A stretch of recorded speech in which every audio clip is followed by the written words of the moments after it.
மனைவியை இழந்தால் மனைவி எடுக்கலாம் சகோதரர்களே. தாயை இழந்தால் தாய் கியாமத் நாள் வரைக்கும் கிடைக்க. அதான் தாய், அதுதான் தாய் சகோதரர்களே. ஒரு அறிஞர் சொன்னார், நீ சின்ன வயசுல மலையில நலஞ்சிட்டு வந்தா, இதெல்லாம் எல்லாருக்கும் நல்லா படும்.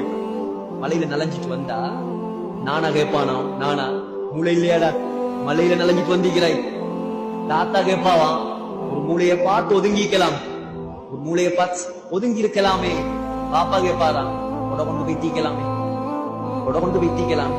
உம்மா உம்மா இது ஒன்றையும் கேட்காம, தவளை கூட தேடாம, தண்ட முந்தானையால மகண்ட தலையை துவட்டி விட்டு விட்டு சொல்லுவாளாம், எந்த புள்ள வெளியிறங்கக்கூடிய நேரத்தில்தான் இந்த மழை பெய்யணுமா. இதான் தாய் சகோதரர்களே. மதிங்க, தாயிர காலில் அல்லாஹ் சொர்க்கத்தை வைத்திருக்கிறான். நீ பெரிய ஆளாய் கல்யாணம் முடிச்சு புள்ளையெல்லாம் பெற்று முடியெல்லாம் நிறைச்சி வீட்டுக்கு வாராரு. இப்ப வீட்டுக்கு வரப்போகல, இவர் பெற்ற புள்ள இவர கைப்பைய பாக்குமாம். கைப்பைய பாப்பா பாப்பா சாப்பிடுறதுக்கு என்ன கொண்டார? சாக்லேட்டா, பிஸ்கட்டா, கெப்பச்சினோவா, நட்டெல்லாவா, என்ன கொண்டாரா? மனைவி சட்டப்பைய பாப்பா, சட்டப்பைய. மாப்பிளக்காரன் குடும்பம் நடத்துறதுக்கு சல்லி கொண்டாரா? ஒரு மாசம் சாப்பாடு கொடுக்காம யாருக்கு வச்சிருக்கலாம்? காலி கோட்டில் வைத்து நிற்கும். இது உண்மை, யதார்த்தம். இது யதார்த்தம். கசப்பாக இருந்தாலும் பரவாயில்ல, யதார்த்தம். ஆனா உம்மா இருந்தா கைப்பையையும் பார்க்க மாட்டாள், சட்டை பையையும் பார்க்க மாட்டாள், உண்ட இறைப்பையை பார்ப்பாள். இந்த புள்ள பசியோட வாரானா, சாப்பிட்டு வாரானா. அதுதான் தாய் சகோதரர்களே. தாயை யார் நோவடிக்கிறானோ அவனுக்கு சக்கராத்துல களிமா வராது. அது சஹாபியா இருந்தாலும் சரி, சஹாபியா இருந்தாலும் சக்கராத்துல களிமா வராது. ரமலான்ல ஒவ்வொரு நாளும் ஒவ்வொரு உம்ரா செய்தாலும் சரி, உங்க உம்ராவை அல்லாஹ் ஏற்றுக்கொள்ள மாட்டான். இந்த ரமலான்ல முடிவெடுங்க. பெண்களே நன்றாக விளங்கிக் கொள்ளுங்கள். கணவனை தாயை விட்டும் திசை திருப்பி விடாதீர்கள். ஒரு பொம்புல சொர்க்கம் போகணும், மாப்பிள்ளைய கண்ணியப்படுத்தினா தான் சொர்க்கம் போகலாம். பொம்பளைக்கு சொர்க்கம் போகணும் மாப்பிள்ளையால, மாப்பிள்ளை சொர்க்கம் போகணும் மாப்பிள்ளை உம்மாவால. அல்லாஹ்ட நியதி இது, அல்லாஹ்ட சட்டம் இது, அல்லாஹ்ட முடிவு இது. இதுல யாருக்கும் கையடிக்க இயலாது. உம்மாவை நோகடிச்சு வாப்பாவை நோகடிச்சு.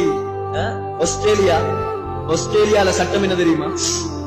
ஸ்ரீலங்கால ஹியூமன் ரைட்ஸ் இருக்கிற மாதிரி மனித உரிமை இருக்குதான் ஸ்ரீலங்கால. அதே மாதிரி ஆஸ்திரேலியால மிருக உரிமை இருக்குது. மிருக உரிமை. என்னோட கூட்டாளி ஒருத்தர் இடத்துல போயிட்டு வந்தார். அவர் தங்கின வீட்டுக்கு பின்னூடு அந்த வீட்டுடைய ஓனர் ஒரு நாய். வீட்டுடைய ஓனர் யாரு? நாய்க்கு சொத்தெழுதி வச்சிருக்கிறார். அல்லாஹ் அக்பர். நாயை விட மோசமா சகோதரர்களே தாய். வெள்ளக்காரன் நாய்க்கு ஊடெழுதி வச்சிருக்கிறான், சொத்தெழுதி வச்சிருக்கிறான்.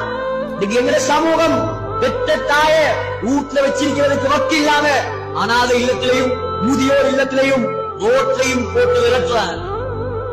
ஸல்லல்லாஹு அலைஹி வஸல்லம் சொன்னாங்க, இதா கா ரஜுலின் வதஹு வஅக உம்மஹு வஅத்னா ஸதீகஹு வஅக்ஸாமஹு.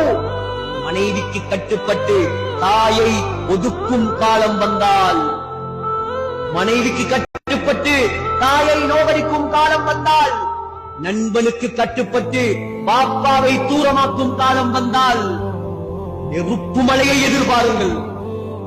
திருமிதியுடைய ஹதீஸ், நெருப்பு காத்து, பூமிக்குள் சுழிவாங்கப்படுவது, நாயாக பன்றியாக உருமாற்றப்படுவது, வானத்திலிருந்து கல் மாறி பொழிவது, எல்லாத்தையும் எதிர்பாருங்க. தாயை நோகடிக்கும் காலம் வந்தால். சகோதரர்களே, ரமலான் மாதம் சந்தர்ப்பம் இது.